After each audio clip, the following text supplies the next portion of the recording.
Mas há um Deus nos céus que revela os segredos.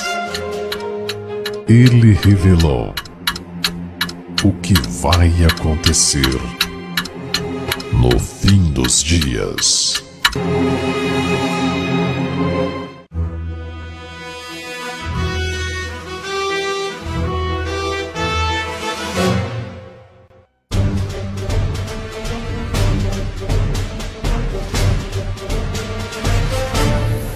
Bem-vindo ao mundo das profecias. Nunca, em toda a história da humanidade, se falou tanto sobre o fim do mundo. A mídia eletrônica, a mídia impressa, tem retratado estes eventos de uma tal forma onde a realidade e a ficção se misturam de tal maneira que não se sabe o que é certo e o que é errado. A internet sozinha reúne mais informações do que todas as enciclopédias juntas já produzidas. No entanto, é um fato que nós nunca estivemos tão perdidos. Por quê? Haverá um fim do mundo? Se haverá, quando? Por quê? Teremos um sinal sobre isso? Agora, você tem um encontro com o futuro. A partir de hoje, você tem um encontro com a verdade sobre o fim.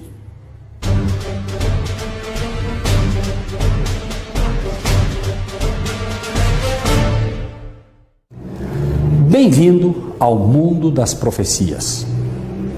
Hoje estaremos tratando do assunto do tempo do fim. Afinal de contas, haverá um fim?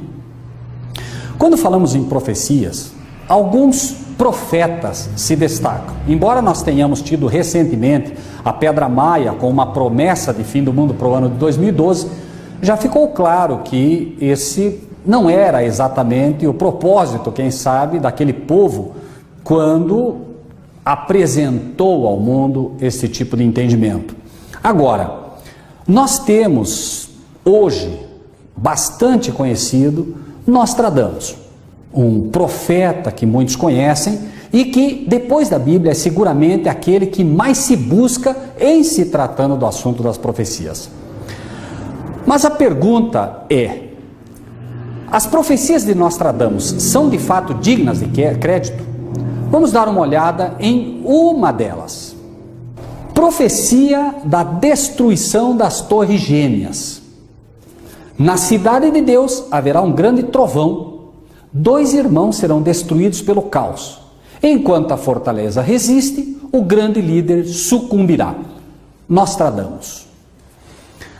Aparentemente, nós encontramos aqui uma alusão, ou pelo menos alguns estudiosos fazem uma alusão à destruição das Torres Gêmeas. Mas eu te pergunto, note, na cidade de Deus haverá um grande trovão, 2 irmãos serão destruídos pelo caos, enquanto a fortaleza resiste, o grande líder sucumbirá. De fato, existe alguma segurança em que esta seja uma profecia alusória à destruição das 2 Torres Gêmeas? Vejamos um pouco mais à frente o que nós vamos encontrar também, ainda falando sobre uma suposta profecia elaborada num desenho de Nostradamus.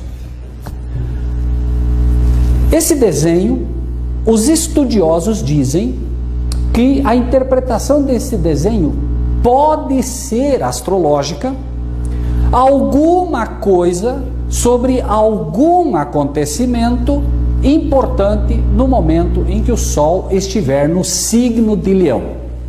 Note, pode ser astrológica, alguma coisa sobre algum acontecimento. É muito vago. Vejamos ainda um novo desenho sobre uma também suposta profecia de Nostradamus. Segundo os especialistas apresentados no documentário, esta figura daria pistas do alinhamento planetário. Na parte de baixo do desenho, a espiral simbolizaria o centro da Via Láctea, o animal seria a constelação de Escorpião e as 3 luas, os 3 eclipses previstos para o ano de 2012. Sinceramente, para mim, particularmente, é muito vago. Eu não sei quanto a você. Note, por exemplo, agora o que nós encontramos, e aí sim, me parece que algumas pessoas, de fato inspiradas por Deus, elas têm uma visão um pouco melhor do que poderia se entender como uma interpretação profética. Note, por exemplo, que nós encontramos aqui, baseado na Bíblia, esse livro, de alguém que escreve naquilo que parece de fato ser muito mais seguro quando se fala, pelo menos, da destruição das duas torres gêmeas. Foi escrito no ano de 1906, está relatado no livro Eventos Finais, e diz o seguinte: não tenho luz especial a respeito do que sobrevirá a Nova York, mas sei que um dia os grandes edifícios que estão ali serão demolidos pela ação construtiva e destrutiva do poder de Deus. A morte chegará a todos os lugares. Uma ocasião, achando-me eu na cidade de Nova York, fui convidado à noite para contemplar os edifícios que se erguiam andar sobre andar para o céu. Garantia-se que esses edifícios seriam à prova de fogo e haviam sido erigidos para glorificar seus proprietários e construtores. A cena que em seguida passou perante mim foi um alarme de fogo. Se de fato eu devo acreditar nas profecias dos profetas modernos, sinceramente me chama a atenção esse livro, Eventos Finais, pelo que foi escrito, categórico e claro. Certo ou errado, é um fato que ele apresenta este assunto, pelo menos de forma clara, dizendo que Nova York e os prédios que estão ali seriam destruídos pela ação construtiva e destrutiva do poder de Deus. Entenda-se, um Deus que permite que essas coisas por vezes aconteçam para que o homem entenda a dependência que deve ter de Deus. Mas, falando sobre profecias, nada, absolutamente nada é mais seguro do que a palavra de Deus.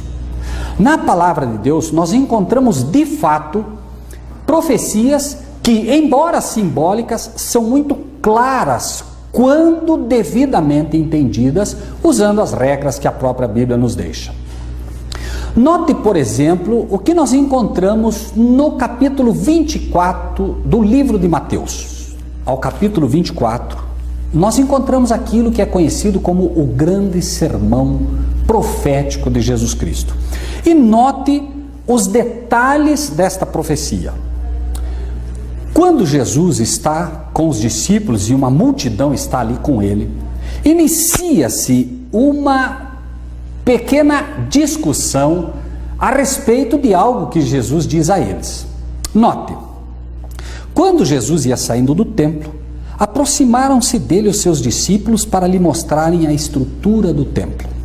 Jesus, porém, lhes disse: não vedes tudo isto?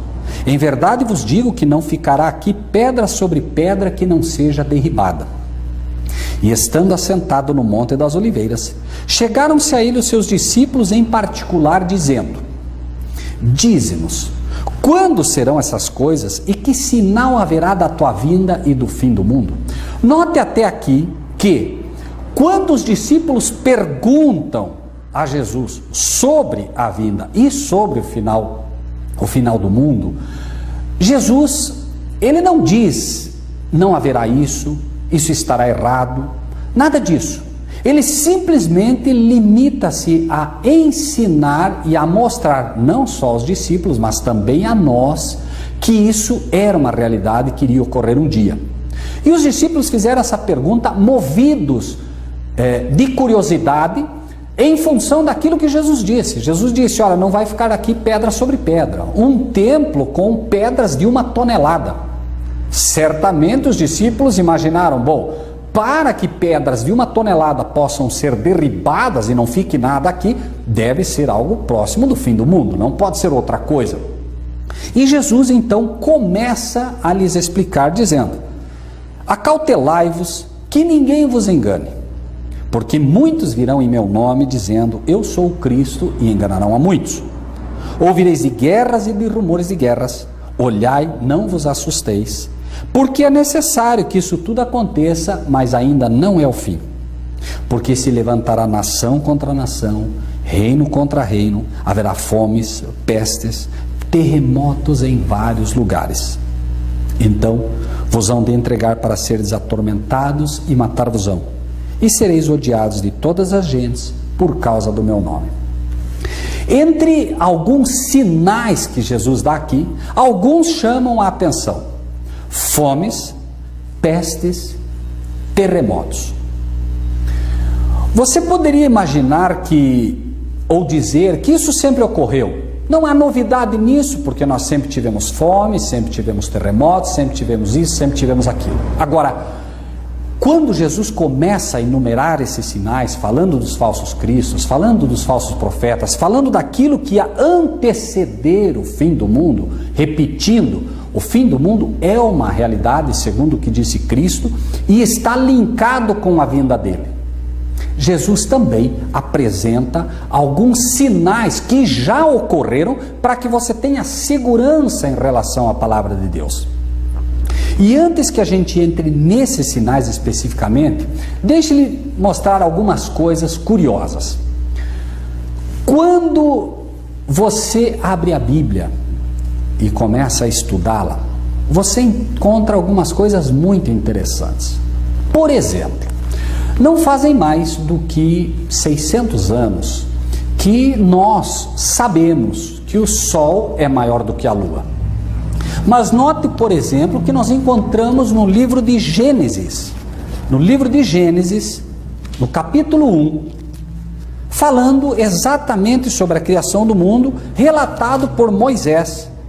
O capítulo 1, no versículo 16, diz: E fez Deus os dois grandes luminares, o luminar maior, o sol, portanto, para governar o dia, e o luminar menor para governar a noite, e fez as estrelas.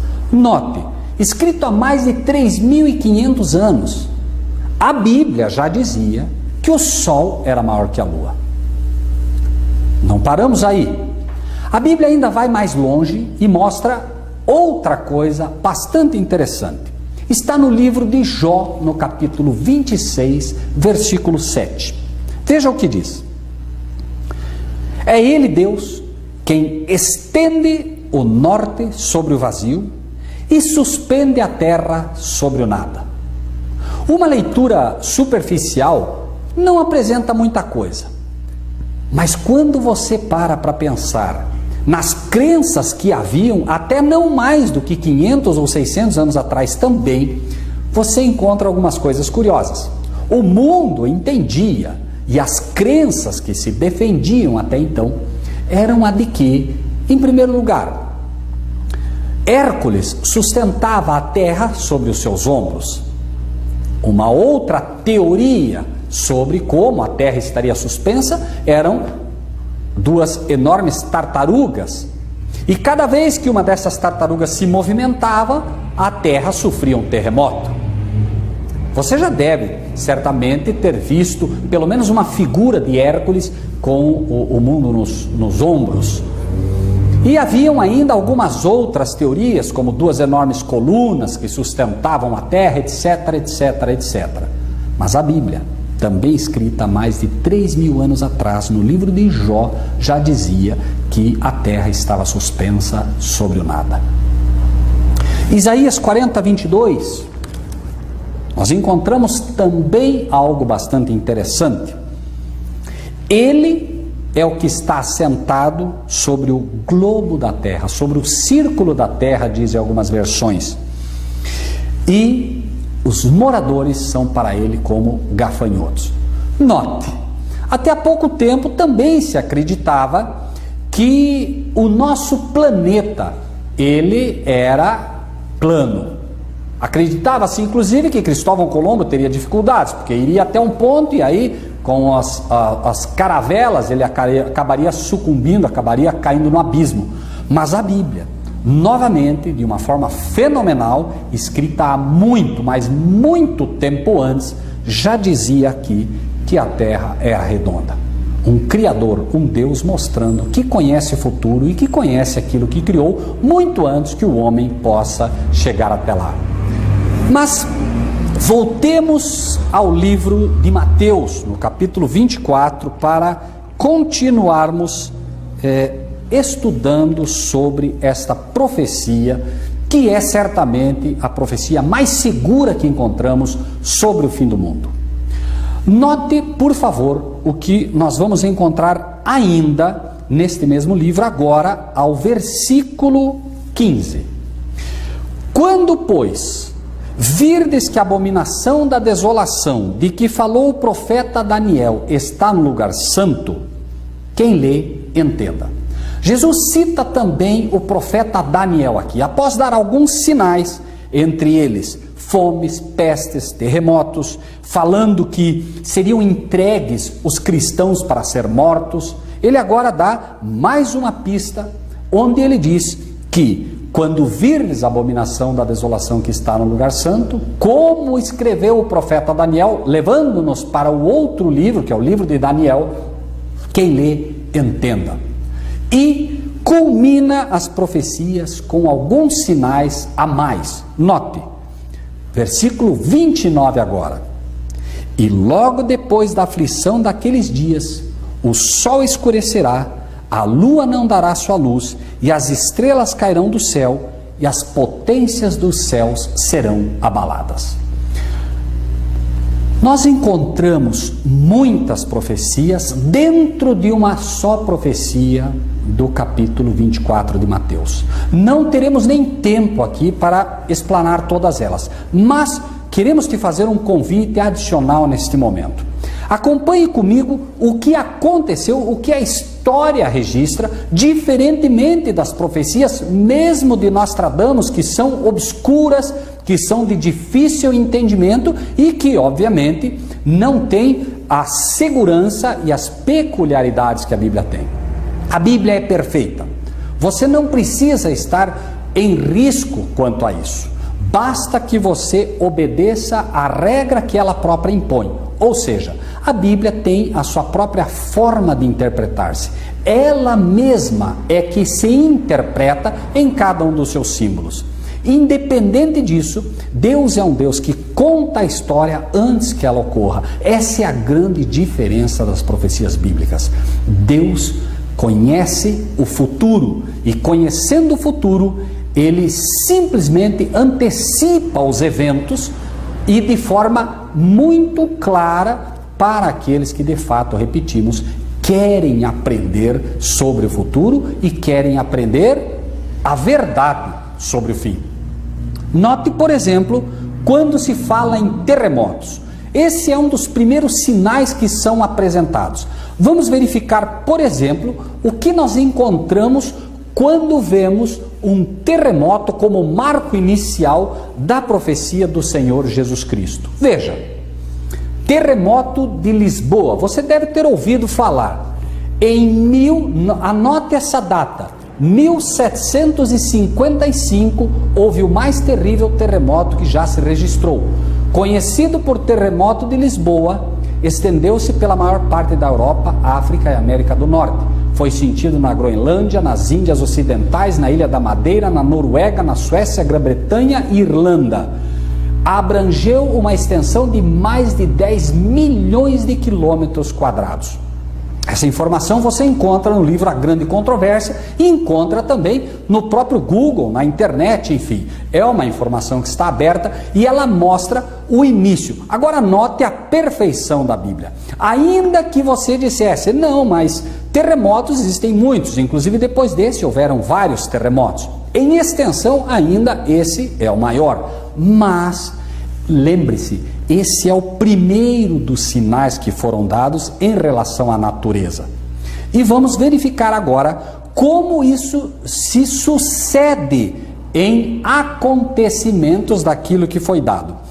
Quando Jesus diz, por exemplo, no versículo 15, quando, pois, virdes que a abominação da desolação de que falou o profeta Daniel está no lugar santo, quem lê, entenda, nós encontramos já esse cumprimento bem no passado, para que você possa, observando os acontecimentos que ocorrem no passado, saber como vai acontecer no futuro. No livro de Lucas, capítulo 21, versículo 20, veja o que nós encontramos, por exemplo, fazendo uma alusão a esse acontecimento também relatado no livro de Mateus. Lucas, capítulo 21, versículo 20. Diz o texto: quando virdes Jerusalém cercada de exércitos, sabei então que é chegada a sua desolação.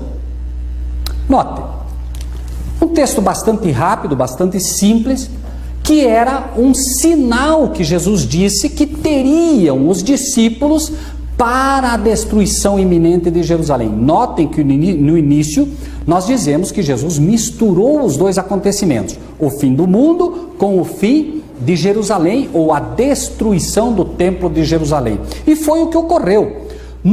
Por volta do ano 66, Céstio cerca a cidade de Jerusalém e após este cerco, inexplicavelmente Céstio se retira, é perseguido inclusive pelas tropas de Jerusalém, mas o povo cristão, o povo que ouviu as palavras de Jesus, sai da cidade de Jerusalém, vai até a cidade de Pela e se abriga nessa cidade pequena, e todos aqueles que ficaram ou voltaram para Jerusalém logo após terem criado esse embate com Céstio, são destruídos, porque logo após Tito cerca a cidade, e aí a história comenta os horrores que ocorreram aí dentro. Mães que comeram seus próprios filhos de fome.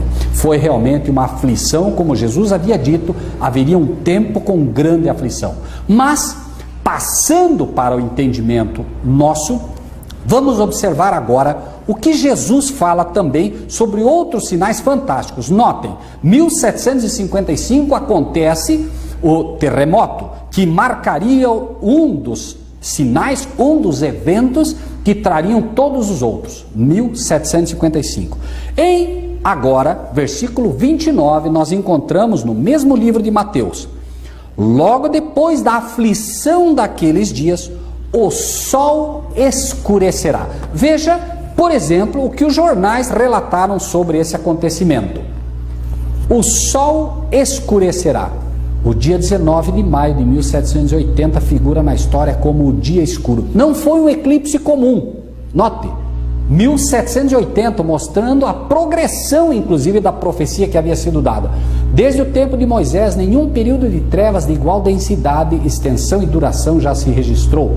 A descrição deste acontecimento, como dá uma testemunha ocular, não é senão um eco das palavras do Senhor registradas pelo profeta Joel.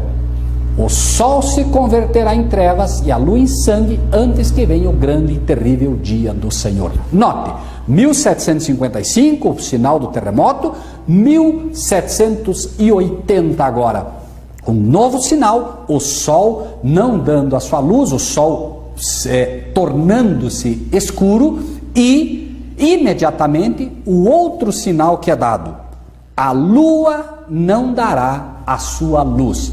Veja também como isso já ocorreu, mostrando que as profecias que Deus nos dá através da Bíblia não apenas se cumprem, mas se cumprem de forma precisa e metódica. Veja, por exemplo, esse evento: a lua não dará sua luz, tampouco foram as trevas da noite menos incomuns e aterrorizadoras do que as do dia. Não obstante haver quase lua cheia, um fato, portanto, sobrenatural, não foi um fato comum, nenhum objeto se distinguia a não ser com o auxílio de alguma luz artificial que, quando vista das casas vizinhas ou de outros lugares a certa distância, aparecia através de uma espécie de trevas egípcias que se afiguravam quase impermeáveis aos raios. Dezembro de 1785. Note os eventos numa cronologia perfeita, inclusive em sequência correta. E finalmente, nós vamos encontrar mais um sinal ainda, que é dito: as estrelas cairão do céu e as potências do céu serão abaladas. Nós temos então uma progressão, 1780, 1785, nos sinais que foram dados, e agora vamos encontrar o último destes sinais. Note, queda das estrelas. Esta profecia teve cumprimento surpreendente e impressionante na grande chuva meteórica de 13 de novembro de 1833. Aquela foi a mais extensa e maravilhosa exibição de estrelas cadentes que já se tem registrado, achando-se então o firmamento inteiro sobre todos os Estados Unidos durante horas em faiscante comoção. Nenhum filósofo ou sábio mencionou ou registrou, suponho eu, um acontecimento semelhante ao de ontem de manhã. Journal of Commerce de Nova York, 14 de novembro de 1833. Você percebe com que perfeição a Bíblia se antecipa aos acontecimentos? Então, a resposta final é: haverá um fim do mundo? Sim. Tão certo como há um Deus nos céus, haverá. E por que deve haver um fim do mundo? Porque este mundo de pecado deve ter um ponto de parada. Deus virá, através de seu Filho, buscar aqueles que são seus. Este mundo é um mundo onde a violência, a morte e a dor têm trazido tristeza ao ser humano e ao coração de Deus. E Cristo faz a você um convite. Aquele que conhece a história, aquele que conhece tudo, aquele que conhece os eventos que ocorrerão ainda, como veremos em outros programas, te faz um convite hoje. O que ele quer, e o que é mais importante do que se haverá ou não o fim do mundo, se haverá ou não sinais, se haverão ou não aquilo que está predito já nos calendários e em tudo que se diz por aí, o mais importante é: qual é o propósito de Deus em relação à tua vida?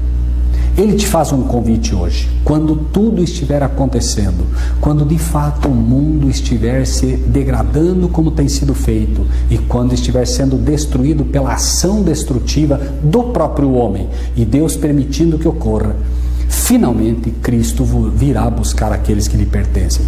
E você está preparado para este evento?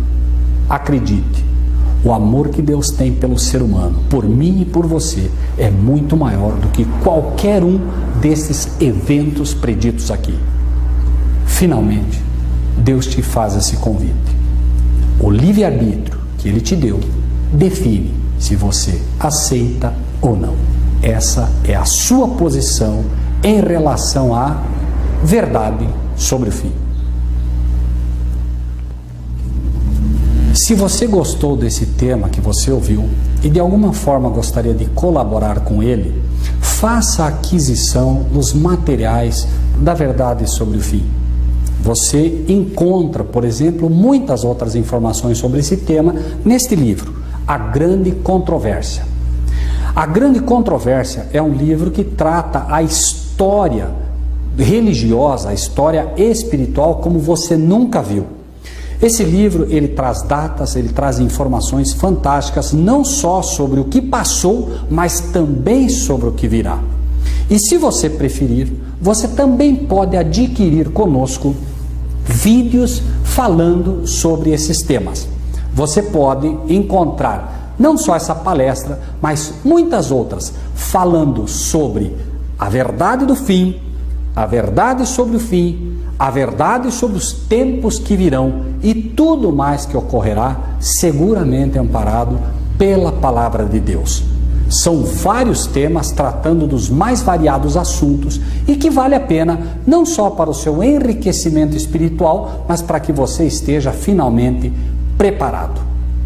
Você também pode entrar em contato conosco através do telefone 9999-9450 041 9999-9450 ou acessar o nosso site www.averdadesobrefim.com.br.